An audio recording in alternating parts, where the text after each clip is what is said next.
nombre es Marisol Fernández, soy profesora del Departamento Académico de Derecho de la Universidad Católica. Tengo a mi cargo el curso Género y Derecho, que se dicta en la Facultad de Derecho de nuestra universidad. Y tengo toda una línea de investigación en lo que son las relaciones entre el género, el derecho, con un énfasis especial en el tratamiento de la violencia de género. Voy a responder a un conjunto de preguntas que me plantea Enfoque Derecho, a quienes les agradezco muchísimo la invitación para responderlas. Durante la pandemia se ha podido observar, ¿no?, a través de las estadísticas que nos han presentado el Ministerio de la Mujer y Poblaciones Vulnerables, a partir de diversas noticias periodísticas, reportajes, también a partir de lo señalado en varias oportunidades en estos últimos años por la Defensoría del Pueblo, que la violencia se ha magnificado dentro de los hogares a propósito de la medida restrictiva de permanecer en los mismos durante los periodos llamados de cuarentena, ¿no?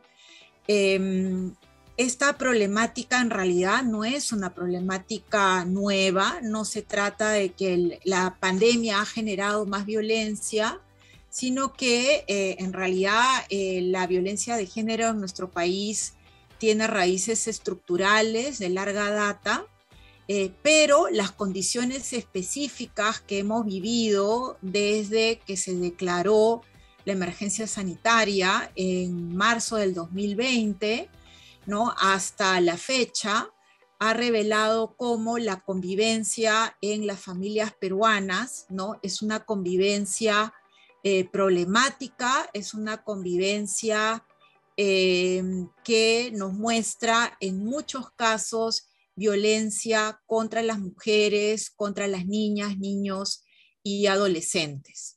El Ministerio de la Mujer, yo diría que ha generado dos tipos de políticas, podría decirse así, o acciones, ¿no? Una de ellas tiene que ver con que fue muy difícil acceder a los servicios que prestan los centros de emergencia mujer, ¿no?, que dependen del Ministerio de la Mujer. Y estos servicios son fundamentales para recibir asesoría legal, para hacer un acompañamiento a las denunciantes de la violencia. Entonces, era complicado poder salir hacia esos servicios, hubieron restricciones de los propios servicios, pero creo que fue positivo que se ampliara y se mejorara el acceso a la línea telefónica, a la línea 100, ¿no? De hecho, el Ministerio de la Mujer reportó que en la línea 100 había aumentado su cobertura y que eso había permitido hacer un acompañamiento en términos de orientación y de asesoría a las víctimas que acudían por esta, ¿no?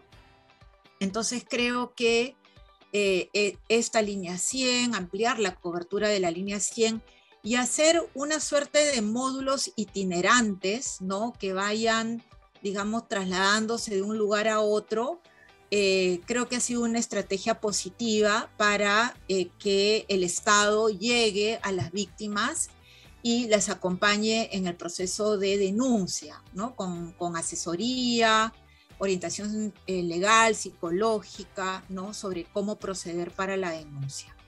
Y por otro lado, el Ministerio de la Mujer también promovió un cambio normativo que tiene que ver con las medidas de protección que solicitan las víctimas al amparo de la ley 30364, que es la ley que aborda la problemática de la violencia contra las mujeres y miembros del grupo familiar. Entonces, lo que se estableció con este cambio normativo promovido desde el Ministerio de la Mujer fue que las medidas de protección fueran otorgadas dentro de las 24 horas, independientemente del grado de violencia o del grado de riesgo con el que se pudiera calificar el caso, ¿no?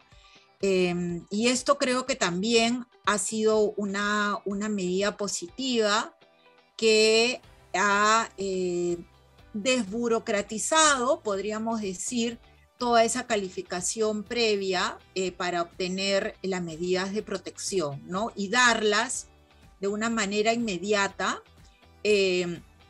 sin mayor trámite, dentro de las 24 horas, aun cuando sea un riesgo alto o no lo sea, ¿no?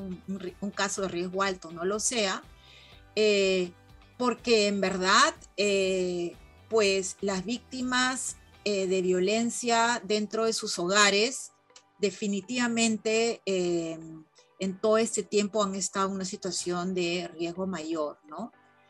Por la inmovilización, la precarización económica, que vuelve los vínculos de dependencia muy fuertes, ¿no? Dentro de los, digamos, en las relaciones de pareja, en las relaciones conyugales, ¿no? Entonces yo creo que esto han sido las medidas que principalmente hemos observado del Ministerio de la Mujer y que me parece que han sido idóneas, que han sido positivas y que han permitido también cuantificar. Estaba viendo las estadísticas que presentó la ministra de la Mujer durante el gobierno del presidente Sagasti y mostraba que una cantidad de casos atendidos durante el año 2021, que me parece que eran más de 200.000 casos, ¿no? En los cuales el ministerio ha llegado a víctimas para brindar soporte legal, psicológico y acompañamiento para las denuncias.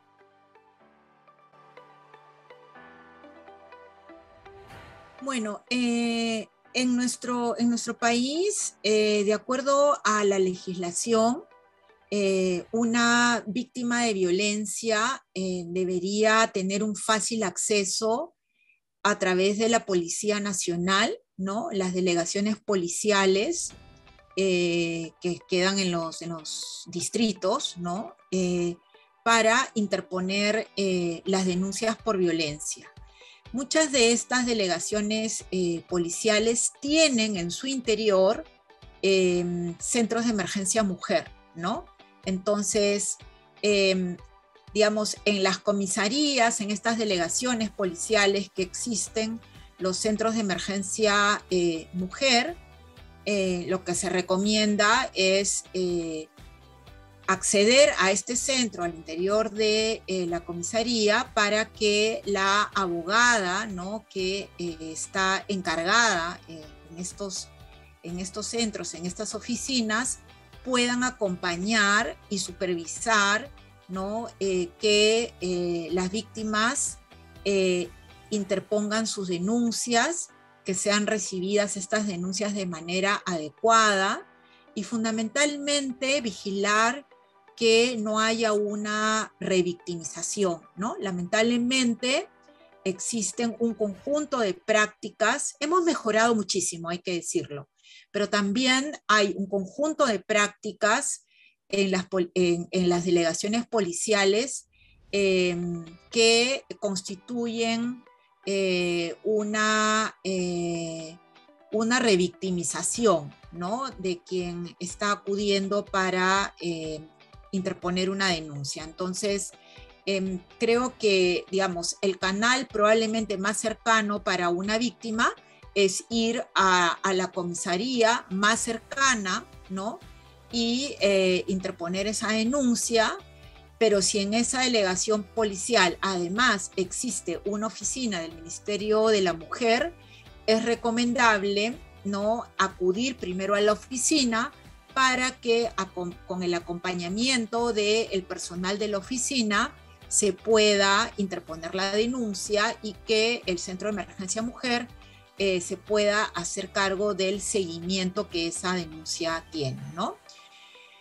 Bueno, otro canal sin duda es el Ministerio Público, ¿no? Pero creo yo que el primer eslabón, el más cercano, es el de acudir a la delegación policial, ¿no?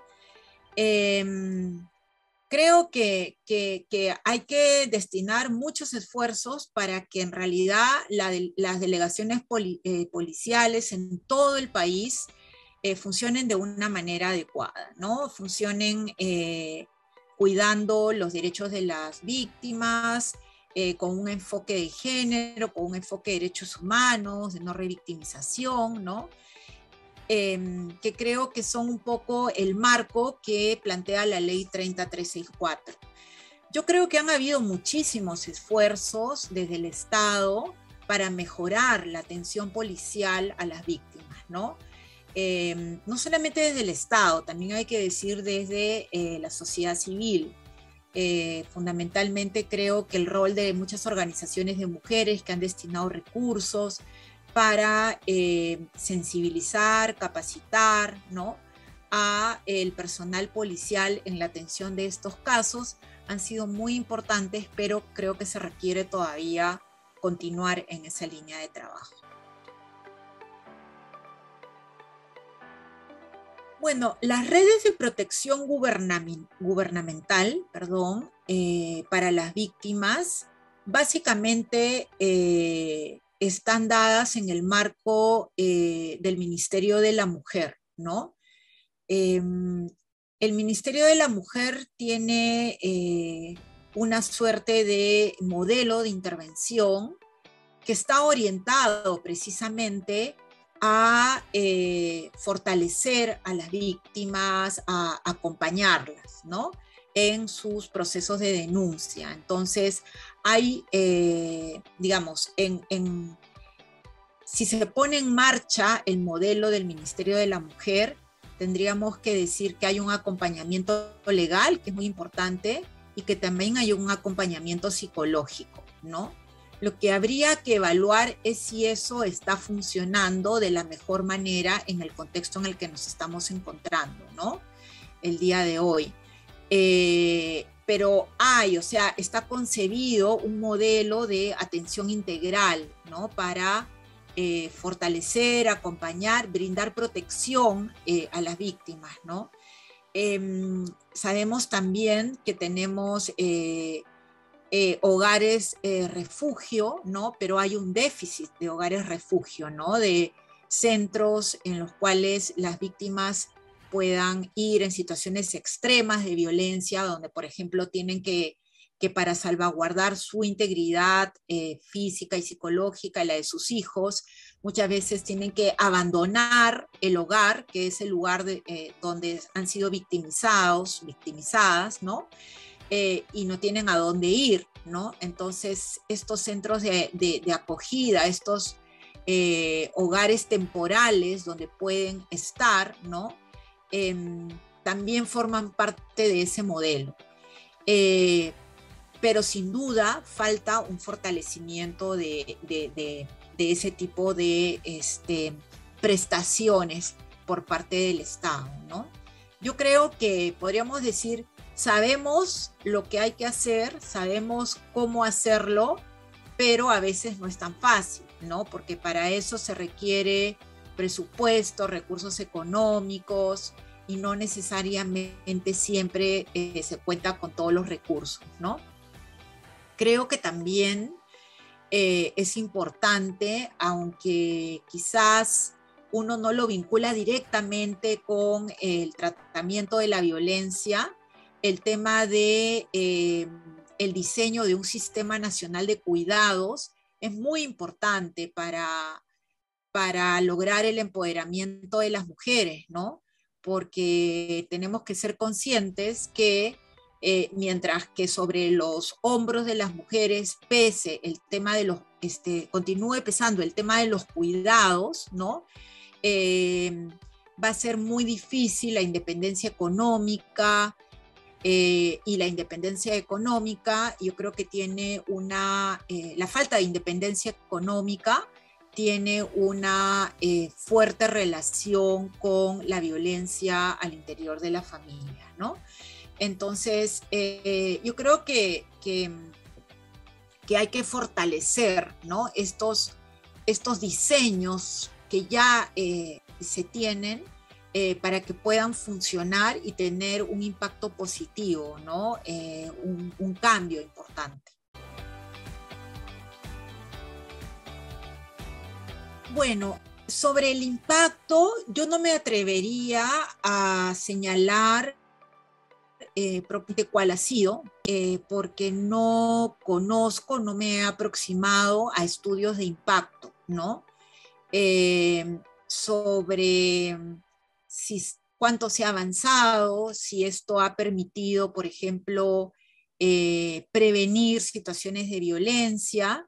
Sí creo que ha sido importante, o sea, creo que es importante toda la información que desde fundamentalmente del sector privado y organizaciones no gubernamentales que están enfocadas en esta problemática, y en el Perú felizmente tenemos varias muy importantes que cumplen un rol central. Creo que ha habido una preocupación por parte de estas organizaciones de brindar información, ser canales de ayuda, de soporte, de lanzar mensajes desde una lógica preventiva, ¿no? Creo que también diría que por el lado del Estado falta una política mucho más agresiva a través de redes sociales, en general de los medios de comunicación, que estén orientados a la prevención de la violencia, ¿no? Porque no creo que podamos avanzar mucho mientras que todo se circunscriba. Si eres víctima de violencia, llama a la línea 100, o si eres víctima de violencia, acude al centro de emergencia mujer de tu distrito, o acude a la comisaría más cercana. O sea, creo que tenemos que trabajar muy fuertemente en la cuestión de la prevención. Y mi sentir es que hay campañas, a veces se aprovechan los medios de comunicación y lo hace el Estado, ¿no? Pero que están muy enfocadas, por ejemplo, en el Día Internacional de la Mujer, en el 25 de noviembre, que es el Día de la No Violencia contra la Mujer, pero yo creo que se requiere algo sostenido, ¿no? Algo sostenido que nos vaya cuestionando, que vaya contribuyendo a la remoción de patrones culturales, ¿no? Que cuestione las masculinidades, ¿no? Que cuestione las relaciones en las familias verticales. Entonces necesitamos, yo creo que aprovechar más las redes sociales, en los medios de comunicación por parte del Estado, ¿no? Para que los mensajes lleguen a todas, a todos, con claridad y sostenidamente, ¿no? Como les digo, eso es lo que yo podría decir sobre esta pregunta, este punto en concreto, porque no conozco estudios donde se hayan medido impactos sobre lo que tenemos o lo que hemos tenido hasta ahora, ¿no? De campañas sobre la temática en las redes sociales.